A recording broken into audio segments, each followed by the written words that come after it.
Vítajte pri ďalšom pokračovaní podcastu Národnej asociácie horských vodcov Slovenskej republiky. Dnes opäť zo Starého Smokovca, dnes opäť z kancelárie horských vodcov a našim hosťom bude oslávenec, významná osobnosť horského vodcovstva Pavol Rajtár. Sedíme opäť v kancelárii horských vodcov v Starom Smokovci, ktorá mala tento týždeň asi trošku väčší ruch ako po iné dni, lebo Pavol Rajtár oslavoval okrúhle výročie, 90. narodeniny, k čomu teda naozaj blahoželáme. Ďakujem. Takto dodatočne. A máme tu takúto krásny darček, ktorý je kusom žuly a niečí ešte dozdobený. Od koho ste dostali takýto krásny darček? No od Oravcov, Janko Jurina, bývalý zamestnanec z horskej služby, môj kamarát, tak on ma upozornil, že niečo robí pre mňa, nevedel som, čo si myslím a tak.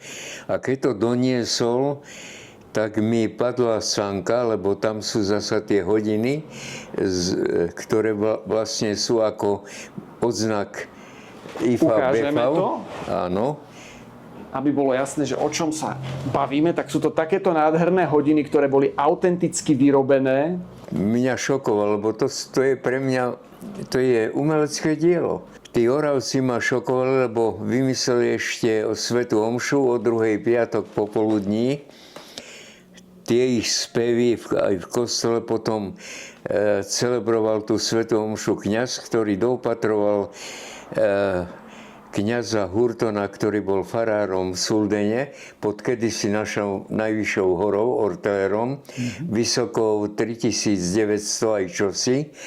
A pán Hurton 35 rokov tam viedol aj horskú záchrannú službu. A tento pán farár Maslák z Kisúc tak nemohol tráviť ako na štúdiách, keď bol dovolenky na Slovensku, lebo utiekol, tak trávil u pána farára Hurtona, Slováka, ktorý mi napísal raz jeden krásny list, to bolo asi pred 35 rokmi, na hlavičkovom papieri horskej služby tamojšej, a píše mi, že som slovenského jazyka, ale hovoril som aj maďarsky, pochádza niekde od Čamorína. A moja slovenčina nie je taká, keď by som ju takú mal, klobúk dolu. A keď sme tam boli, to už sme boli členmi aj UJAGM, boli sme tam pred nejakými 15 rokmi na majstrovstva sveta horských vodcov v lyžovaní, to býva každý rok v inej krajine na jar. A on vítal na námestí všetky delegácie od Japonska po Nový Zéland a povedal: teraz budem hovoriť mojím rodným jazykom, slovenský, to sú Slováci, moji krajania. To bolo úžasne milé a doopatroval ho do 94 rokov, posledných 8 rokov ten pán farár Maslák aj tam slúžil. On bol aj hodne v Bavorsku a tak, rôzne farnosti mal. Veľmi sa vyzná v horách, liezol tiež a doposiaľ ešte ľahšie túry, hoci má 70 rokov. Sedíme v kancelárii v Starom Smokovci, tak ako sme povedali. Oslavujeme vašu 90, ak to takto môžem povedať. Vy ste vlastne ale nie originál Tatranec. Ste rodák zo Sľažian. Áno. A dnes tu vlastne môžeme hovoriť o tom a môžete spomínať a budete spomínať na veci, ktoré sú vo veľkom spojené práve s horami. Napadlo vás niekedy tam na Dolniakoch, že raz takýmto zásadným spôsobom zmeníte život a ostanete verní horám? Viete čo, mal som nejakých 10-9 rokov a niesol som krmivo v batohu na chrbte.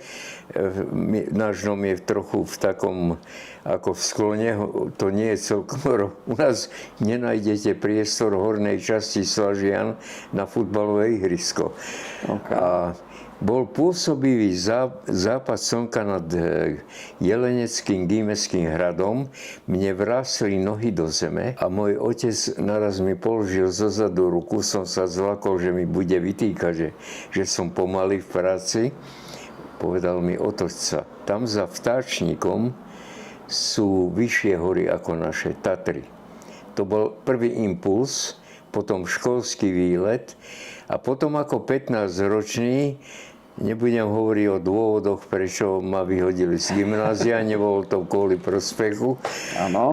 Kádrový profil rodičov bol nevhodný na tú dobu. Tak som bol rok robotník ako jaščík v štátnom žrebčine v Topolčiankach. A po roku povereníctvo poľnohospodárstvo otvorilo jazdeckú školu. A bol som prvý absolvent. Žiaľ, z toho ročníka žijem už len sám. No a boli sme na dostihy, tam, kde je teraz golf, nad Veľkou Lomnicou bola dostihová dráha, provinčná. Len pre tieto dostihy. A tam som ako 15-ročný jazdil moje prvé dostihy a povedal som si, tu chcem žiť vtedy. Hoci som bol fanatik do koní, ale potom posledná moja profesionálna Olomouci, nadváha, vedel som, že musím končiť, tak som si ešte dokončil vzdelanie v Spišskej Novej Vsi na SPT-ške. No a prijal som ponuku, lebo som lyžoval závodne, behal a išlo mi kus. No, ako išlo vám kus, ak si dobre pamätám, 8. miesto v rámci Československa? No, na 30 kilometrov, hej. To je jedno na koľko? A 4. miesto na 15 kilometrov. Ale ja som behal len kvôli kondícii. Do pol sezóny potom som liezol. No a v roku 61 som sa stal horským vodcom. Veľmi ma chceli do zamestnania ako záchranára, len som sa bál, že v lete ma nepustia na horolezecké expedície, výjazdy, lebo už som bol úplne opantaný horami. Tak bolo to veľmi, veľmi zaujímavé všetko, ale v roku 67 zasa z istých dôvodov preškrtol som jednu prihlášku, ktorú mi dali, neprijal som, tak ma vyhodili na minútu z toho zamestnania na Štrbskom plese. No a nastúpil som okamžite na horskú službu, lebo tam to nikomu neprekážalo. Bol v tom čase, keď ste vlastne tak pomaličky smerovali k tomu horskému vodcovstvu, nejaký človek, na ktorého si dodnes spomínate, ktorý práve v tom vašom smerovaní pôsobil ako taký urýchľovač, alebo teda taký motivátor, alebo niekto, kto, ako sa hovorí, vám pomohol ešte k tomu? No veľmi mi pomohli v slovenských prekladoch literatúra Gastona Rebifata, áno, literatúra Rogera Rochera, ďalej to bola literatúra kniha od Hermana Bulla, Legendu. Zahynul potom pri druhej výprave na Brodby, ktorý vyliezol. Ešte si pridali s Kurtom Limbergerom Čokolisu a na zostupe sa s ním utrhol prvej. Nikdy ho viac nenašli. V Innsbrucku je námestie Hermana Bulla. O tom hovorí, oni si uctievajú tieto veličiny a to bola veličina veľká. Často sa zabudne na olympijských víťazov, ale na Bulla nezabudne nik. Tak ako v Chamonix nezabudnú na Gastona Rebifata. A ja som o týchto ľuďoch čítal. Jeho kniha 6 veľkých stien, tak to, ako som povedal, ničím iným ako horským vodcom nechcem byť. Moje prvé výjazdy boli v 60. rokoch na Kaukaz, potom to boli Rakúske Alpy, Dolomity. V roku 67 sme taký silný tím, Milan Kryšák, ktorý zahynul pri havárii vrtuľníka. Alexander Luci emigroval do Švajčiarska, žije tam. Johan Kaňa z Belej, žiaľ, ten zahynul. Poviem kde a prečo. a Juro Venciler bol špička v slovenskom horolezectve vtedy, tak sme prišli do Šamony a keď sme išli z Ubačkov z Martini do Šamony a z Valorcín sa mi otvoril pohľad na Mont Blanc a na šamonické ihly, som povedal nie. A odtedy hovorím, že moje srdce leží pod Mont Blancom. A veľmi často to človek si prečíta aj v vašich rozhovoroch, že Mont Blanc taký druhý domov, dá sa povedať. No veľmi silný. A keď už o ňom hovorím, tak po zložitých onkologických operáciách, prežil som, tu som, tak moji kolegovia a moji hlavne kamaráti Milan Hoholík, Janko Štelbacký vymysleli na mňa jeden podraz, že či zvládnem cestu do Bratislavy. Tam sme skončili na letisku, za 10 minút sme sedeli v Cessne v lietadle, leteli sme do Chambéry, piloti leteli na trenažéry, na skúšky a oni s taxikom ma doviezli do Šamony. Tam je z toho fotografia na druhej strane. Som im nesmierne vďačný. A keď hovorím o Milanovi Hoholíkovi, my sme boli aj kolegovia na Horskej, aj horskí vodcovia. Vlastne po založení asociácie horských vodcov, tu sme museli založiť kvôli kandidatúre do UIAGM, to je Medzinárodná organizácia horských vodcov, ktorá vznikla v roku 1965 v Cermate. Bola storočnica výstupu na Matterhorn a vtedy Roger Frisson-Roche, prezident francúzskych vodcov, Gobi, prezident kurmajerských vodcov, a Biener, prezident cermatských vodcov, sa dohodli, že založia Medzinárodnú úniu pre uľahčenie výkonu povolania cez hraničného, lebo po tých horách vedú aj hranice, vtedy ešte nebol Schengen. No a keď sme v tom 67. roku prišli do Šamony, tak boli sme si dokúpiť plyn do varičov v športovom obchode Sanglard. A tam sme natrafili na jedného známeho, ktorý bol tam aj predavačom. A vošiel Gaston Rebifa. Nemusel nám ho predstavovať, ale nás predstavil pána Rebifatovi. Podal nám každému ruku. Ja som si neumýval ruky v ten čas. To mi vrásli nohy do zeme. Potom sme prešli, to mala byť vlastne aklimatizačná túra, z Montanvert cez Zlatovce Valle Blanche na chatu Torino, na taliansku stranu Mont Blancu a v programe sme mali na druhý deň vyliesť stenu Rebifatovú cestu na Dandyžan.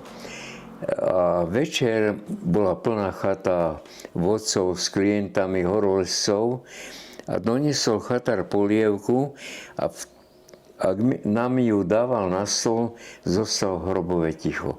Hovorím, čo sa deje?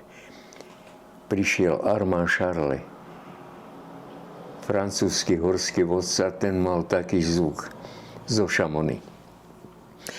A pointa, tá prišla neskôr, ale na druhý deň po vylezení steny stále ten Johan Kaňa bol taký, padli mu karabíny na vrchole, ako by cítil, že sa niečo stane a zostupovali sme klasickou najľahšou cestou, to je za 4 v technickej obtiažnosti a na Mameryho platni taliansky vodca s jedným klientom, klient mu odmietol ísť a ja som už hodil na zlanenie 2 50-metrové laná a hovorím, môžeš ich použiť. Nie, môžeš ich použiť. A my sme boli s Alexandrom Lucím aj Kryšákom už pod stenou a posledná dvojka zliezala po zlanení. Johan, padajúca skala ho trafila, zhodila ho z takej ostrej rímsy, lano sa prerezalo na tej ostrej rímse a preletel ponad naše hlavy 800 metrov voľným pádom snáď na sever. tak sme boli v šoku a ten taliansky vodca išiel hneď mobilizovať vrtuľník. My sme spustili kryšáka do steny, povedal, isto nežije, videl som. Tak sme ho vytiahli. No a medzi tým prišiel Armand Charles s klientkou do sedla Col de Jean. Hovorí, že príde za chvíľu mašina, že ak ho nenajdu, takže že ja mám poletieť. On sa pýtal, kto je kto, že tak ukázal na mňa, že mám poletieť s mašinou, ale oni ho našli, takže odleteli a on nám pomohol zorganizovať. Nemali sme talianske víza lanovkou do Courmayeru, zabezpečil cez políciu a tunel stop a na druhej strane nás čakalo žandarmerie, záchranná služba. A my sme nemali dosť peňazí, tak mi dal 25 000 lír a vizitku, dodnes ju opatrujem ako relikviu. A hovorím, kde, kedy vám vrátim, problém, nie je problém. Samozrejme, som vyhľadal, vrátil. A boli sme pred poštou a išiel taký pán a pýta sa, ako nám môže pomôcť. Vedel, čo sa stalo. A to bol slávny Roger Frisson Roche. A keď sme povedali, že sme Slováci, hovorí, viem, jeho trilógia aj ďalšie knihy vyšli v prekladoch u nás a on bol vo vydavateľstve Tatram v Bratislave. A tu v Tatrách nebol vtedy. Ale prichádzali sem také obrovské osobnosti, Jean Franco, André Contamine, Šamoničania. Jean Franco bol vtedy riaditeľ École nationale štátnej školy horolezeckej a lyžiarskej pre výchovu vodcov. No a potom prichádzali ďalší, Nemec Anderl Michel s Bulom bol na Nanga Parbate. A veľa som sa od týchto vodcov naučil. Gino Solda v roku 86 som o ňom napísal Rebifat vo svojej knihe, že je pavúk dolomitov, liezli Komičiho cestu v severnej stene Cimi Grande di Lavaredo. A povedal Rebifa, nelepí sa na skalu, iba sa jej jemne dotýka, ako by jej nechcel ublížiť. Táto literatúra, táto filozofia Gastona Rebifata ma plne ovplyvnila, lebo čo je Exupéry pre pilotov, to je Gaston Rebifat pre horských vodcov. Keď hovoríte o tých príbehoch a myhajú sa tam tie mená, tak určite to bolo veľmi možno dobré, keď ste potom v 90. rokoch slovenských horských vodcov pomohli dostať práve do UIAGM a bolo to asi o to jednoduchšie celé. Tým, že sme boli z Ostbloku prví, tak to bolo pre nás komplikované, neustále kurzy, skúšky a tak ďalej, ale pointa. V roku 1974 mi prišiel osobný list na úradnej hlavičke UIAGM od Rogera Frissona Rocha, bol vtedy prezident. Od toho, o ktorom ste vtedy čítali. Áno, citujem ten preklad toho listu. Ak slovenskí horskí vodcovia z Vysokých Tatier spĺňajú švajčiarske civilné zákony, podľa nich je postavená UIAGM, budú vítaní vo veľkej rodine horských vodcov a pozval ma na valnú hromadu do Innsbrucku. A keď som ten list ukázal, nebudem menovať pred kým, skríž zavrú nás a tak. A keď v 89. roku na tretí deň v tom mesiaci, keď prišla politická zmena, tak Paolo Vávro, kolega, ten mi volá, zvolajme schôdzu horských vodcov na horskej službe. Patrili sme pod horskú službu TANAPu a vtedy sme prijali úzus, 99% vodcov to podpísalo. Sme prijali úzus zmeny podľa zákonov a tak ja som riešil živnostenské zákony niekoľko rokov, lebo som bol predsedom a dali mi na starosť tento vstup. No tak som sa obratil na Lea Kaminádu, ten preberal myslím, že po Friconovi Rošovi prezidentstvo, švajčiarsky horský vodca, len zlý preklad, že nevie, čo znamená horský vodca TANAP. A veľmi zlé vysvetlenie môjho kolegu, nebudem ho menovať, tak sme založili, kolega nebohý, už nežijúci Stano Samuel, založili sme asociáciu. No ja som sa stal predsedom a zobral som to na seba. Z toho titulu ma nový riaditeľ TANAPu mi povedal, alebo necháš vodcovstvo a budem ťa menovať náčelníkom z istých dôvodov, alebo musíš odísť. Hovorím, ďakujem, odídem. Bol som preto zapálený pre vec a kto mi nesmierne pomáhal, zakladateľ Air Transportu Milan Holík, už boli vtedy finančne na tom pomerne dobre. To bolo v roku 1993. Vznikali povinnosti účastniť sa na valných hromadách po celom svete a on Air Transport to financoval a Milan vlastne bol aj podpredsedom asociácie. Veľmi to podporoval napríklad Robert Turianik, môj kolega, aj terajší, aj sused, aj kamarát. A Janko Štelbaský, Ďurko Trnka, nebohý Ľubojurský, žiaľ zahynul nešťastnou náhodou pri lezení. Tak z toho titulu hovorím aj o tom, alebo chcem hovoriť aj o tom, že nie je to povolanie naše až tak bezpečné. Stávajú sa žiaľ nehody a keď som končil moje vodcovanie pre vysoký vek, už som mal 79 rokov, som bol posledný krát na Mont Blancu, tak som išiel zaďakovať na chatu Kozmik, to patrí horským vodcom zo Šamony vo výške 3600 metrov. A nejaké prezenty som doniesol a zišli dvaja mladí šamonickí vodcovia z Trianglu s klientami, to je taká kratšia, ťažšia horolezecká túra. A pýtajú sa chatárov, že kto som.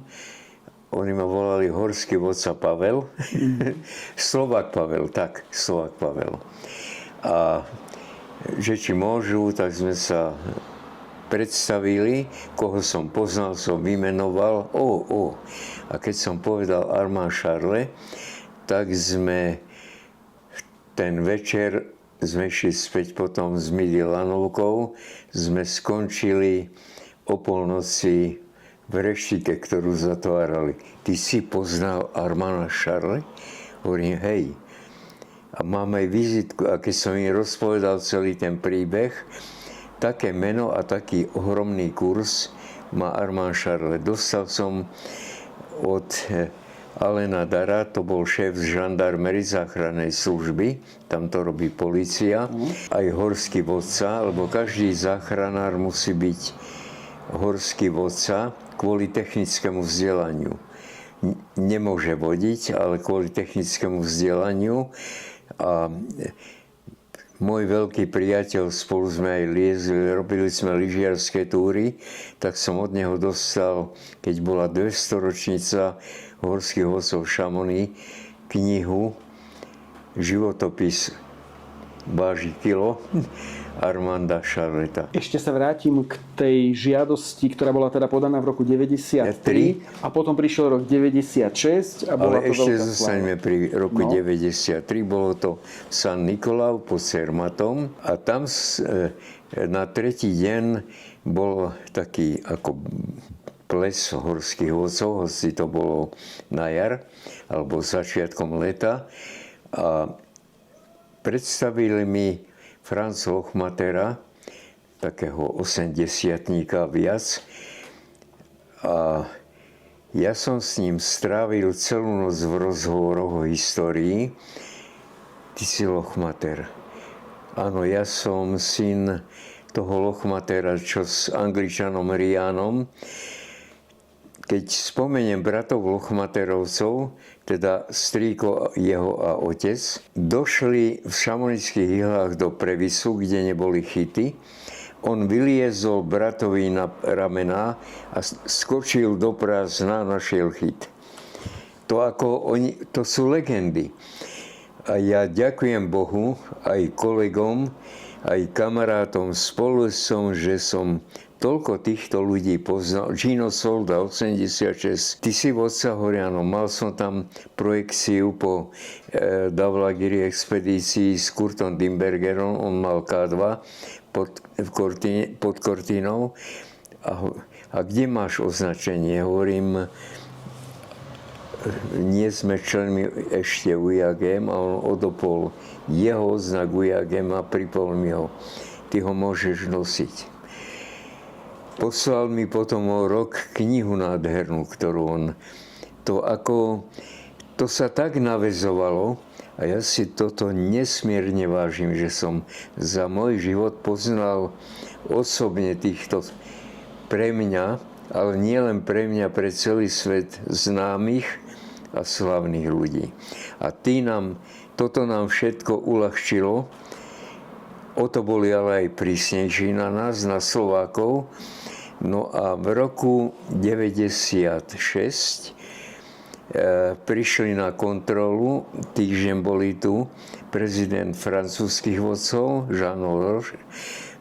Jean-Louis Eberhard, prezident nemeckých vodcov Hermann Geier a prezident rakúskych vodcov Tony Ponholzer.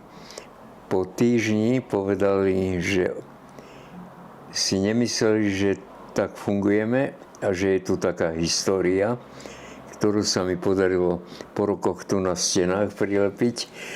No a v Kanade som bol na valnej hromade, tam nás technická komisia prijala a nás potom prijímali slávnostne v Cermate na valnej hromade v mesiaci októbri, kde nás bolo viacej zo Slovenska, Vinsko Brož, za školstvo Ďuro Zaďko, potom Robert Galfi, Sekelský a mnohí ďalší vodcovia. No bola to veľká slávnosť. Na druhý deň dvoch nás pozvali nad Sion, z každého štátu dvaja, do letného sídla Maurice de Aleva, takého milionára, ktorý keď založili UJAGM, tak nechal doviesť veľký žulový obelisk z Mont Blancu. Osadili to v tej jeho letnej rezidencie nad Sionom, kde je tabula zakladateľov. A ja som bol tam s našim vtedajším primátorom Ondrovičom. No a tretí deň bola svätá omša vo výške 2400 metrov na Švardze. Tak boli sme v oblekoch aj s Vinskom Brožom a po kolená v snehu, lebo do rána nasnežilo. Bolo to úžasne silné. Bol to veľmi silný príbeh pre mňa. To sa písal teda rok 1996. Vaše slova, ktoré si pamätám z niektorého z našich stretnutí, že horský vodca sa celý život učí, aj tak sa nedoučí. Áno. A práve možno tento vstup náš do vlastne tejto organizácie, tejto celosvetovej organizácie, bol asi do veľkej miery prínosom aj v tomto smere, že sa nám vlastne možno nejakým spôsobom otvorili ďalšie možnosti vzdelávania tých najnovších informácií. No úžasné. Napríklad ma prijal minister Michel Barnier, francúzsky, na podnet Jean-Louis Eberharda na veľvyslanectve francúzskom Bratislave. Potom on riešil Brexit z Európskou úniou Angličanom, tak mi hovorí, že má do odletu, má pol hodinu. Strávili sme hodinu a pol, bol súkromným lietadlom a povedal, poznám všetky problémy Slovákov od Žana Luja a ak budú spĺňať a chcieť, občania Slovenska, tí, ktorí technicky na to majú, sú špičkoví horolezci a lyžiari a urobia prijímacie skúšky, musia vedieť buď anglicky alebo francúzsky do ENSI na štipendium francúzske. To je 5-ročné štúdium. Žiaľ, toho sa asi báli niektorí nasledujúci vodcovia. Možno to už teraz nefunguje. Vrátim sa možno teraz späť do Tatier, z tých takých rôznych ciest hore-dole po svete. Keď si tak pozriete všetky tie svoje výjazdy, či už do sveta, do slovenských hôr, čo považujete za také tie, poviem, že najväčšie úspechy, ale najväčšie úspechy nielen z pohľadu toho, že sa podarilo vyliesť nejaký vrchol, ale tak generálne, čo sú tie najväčšie úspechy a možno na druhej strane aj čo sú také tie najväčšie straty? Ten super zážitkový je to, že som poznal týchto ľudí, ktorých som spomínal. A veľmi dobre som sa cítil pri takých najviac trojčlenných výpravách s klientami do Južnej Ameriky. Bol som tam zo 7-krát, či v Bolívii, Peru, alebo v Čile, alebo v Argentíne, aj v Brazílii. Najväčší môj a najsilnejší dojem z úspechov je to, že sa mi za moju horskú cestu, ktorá trvala s klientami 55 rokov, nezranil ani jeden klient. Okolo mňa zahynuli a padali ľudia na Matterhorne ponado mňa, ponad môjho klienta. Čiže to je obrovský dar a spomeniem jednu výchricu na Aconcagua.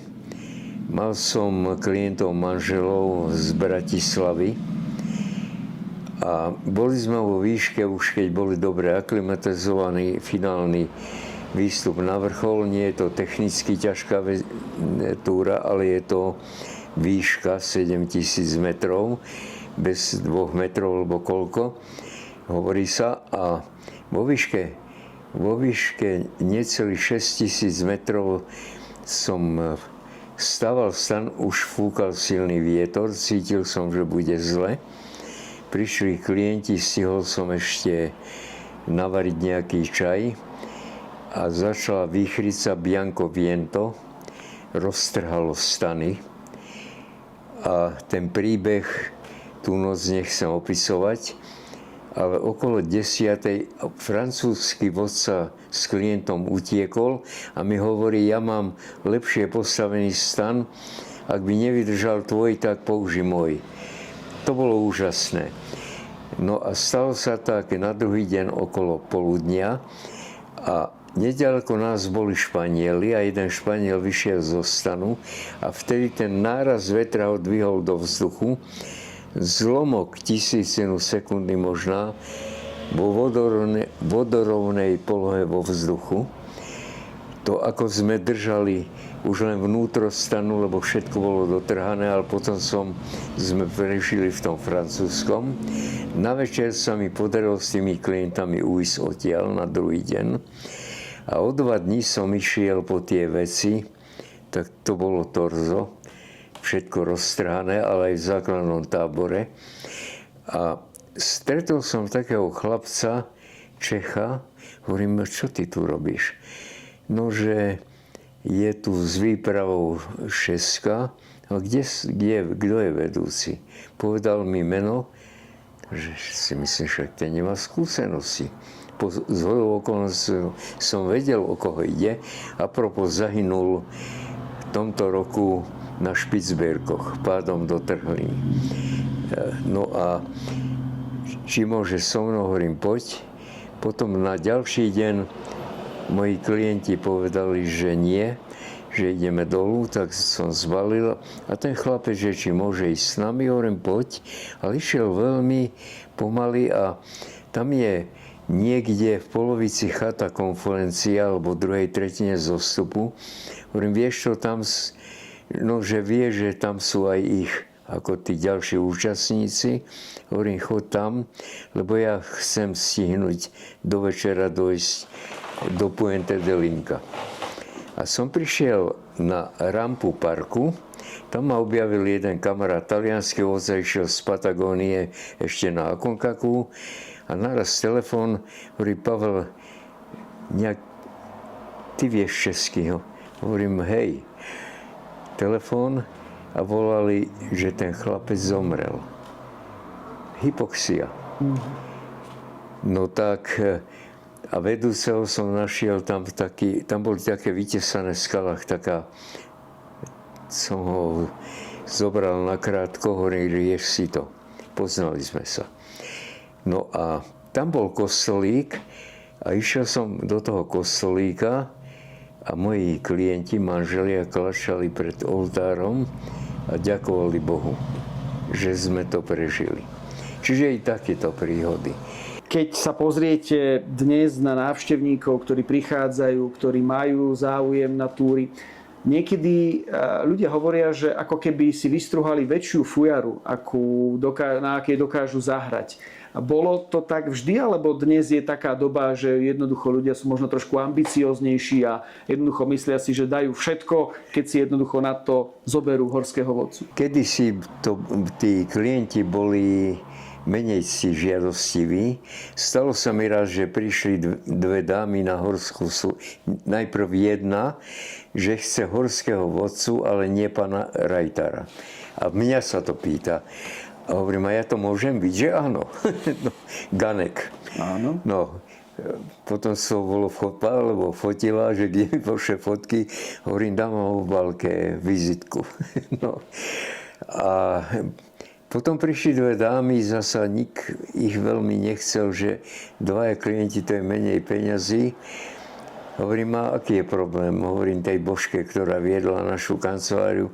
Hovorím, ja ich berem v 60-čky k 60-ke.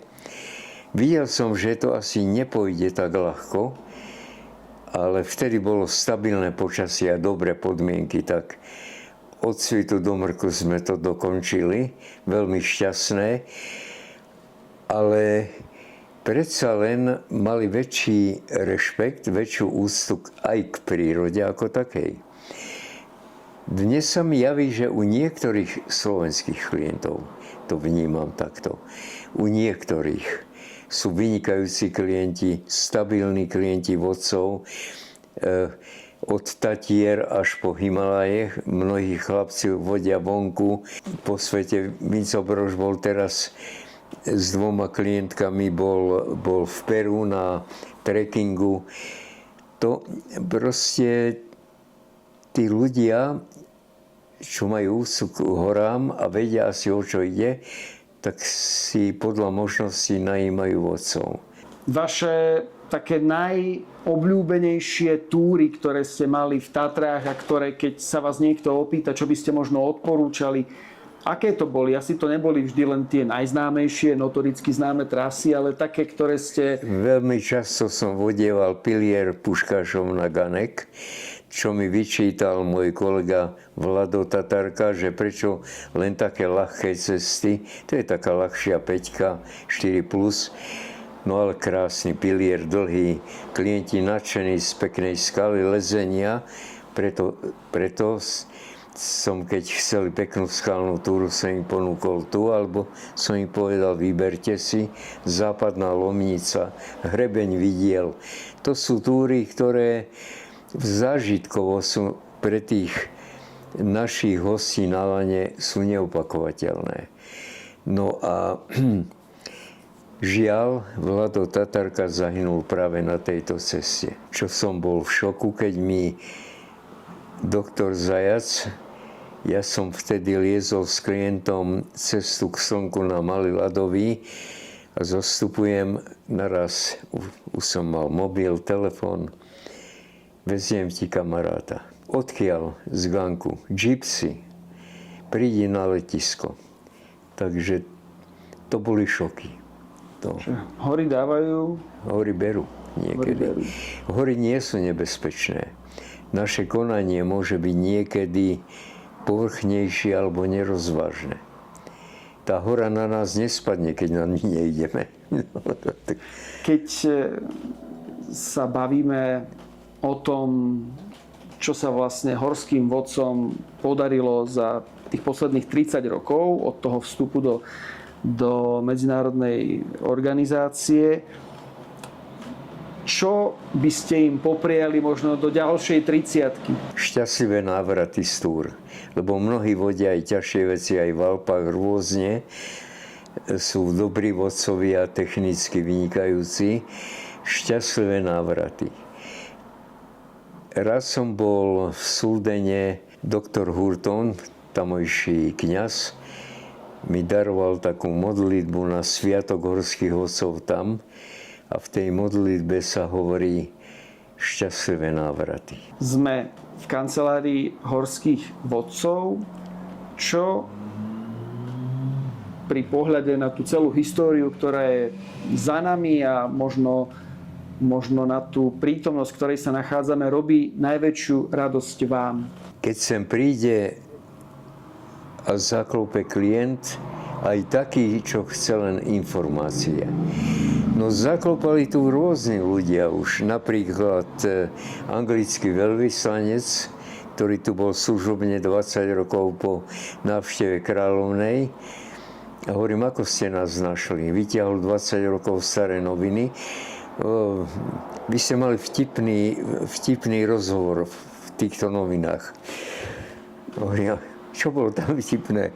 Ste povedali, že všetky dámy miestne boli na hrebienku, kde bola anglická kráľovna v lodičkách a naša kráľovna mala turistické topánky. To bol fakt.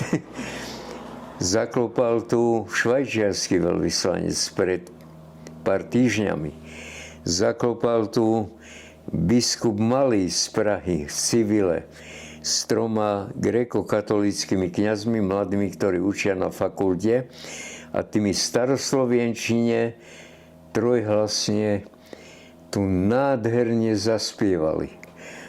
Mnoho ľudí, napríklad tu prišiel Švajčiar s manželkou a hovorím, odkiaľ ste vy zo Švajčiarska? Aha, z Pontresiny, šéf horských vodcov. Bol udivený, že máme takú krásnu kanceláriu. Fakt, ja si ju nesmierne vážim.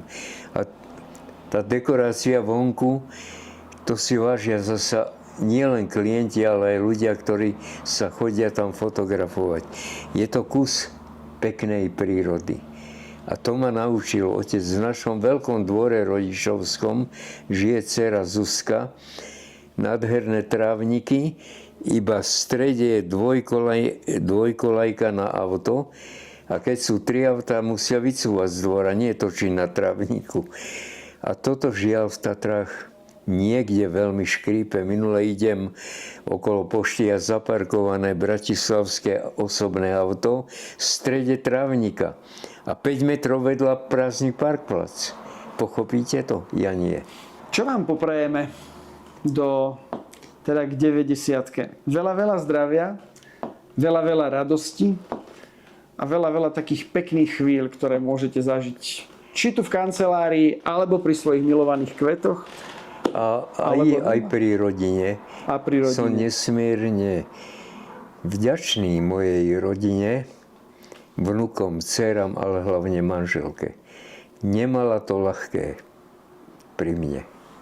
No, pri horských vodcoch rodina si užije svoje, keď sa to tak vezme. Hej, na to by som povedal len jednu príhodu. Nebohý Bernard volal si Hanke, hovorím, zavolám o jednej, ale veď o 5:00 odlietame na Pamír. A som zavolal a doktor Miko, detský lekár, manželka pracovala v jaslách. Ako sa máte, pani Rajtarová? No ako sa mám? Teraz mi manžel volal, že o 5:00 odlietal. Tak veľmi sa jej hlboko ospravedlňujem. A keď ju privalil strom v 98., keď šla do práce v Polianke, nemala prežiť, potom mala byť paralizovaná. A ja som mal klientov na 3-krát Matterhorn a moja dcéra Monika mi hovorí, my sa o mamičku postaráme, ale tí klienti sú tam a nie sú to Slováci všetko. Choď. V Tatrách ste zažili veľa príhod, určite boli aj smutné, ale boli možno na druhej strane aj nejaké veselé. No, som vodil Martinku na Gerlach, ja som nefajčiar, ale z recesie vtedy som si zapálil fajku na vrchole Gerlachu a čistil som ju kľúčami od auta. Manželka bola na dovolenke u rodičov a ja som ju chcel prekvapiť, že nechám vymalovať byt.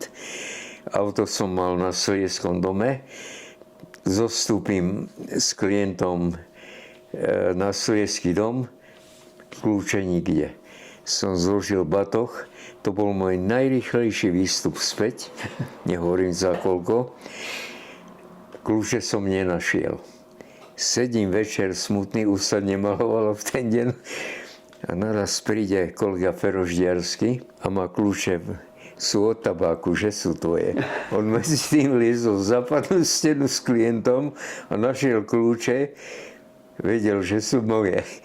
Tak to bol príbeh, na ktorom sa vždy zasmejú ľudia, keď ho rozprávam.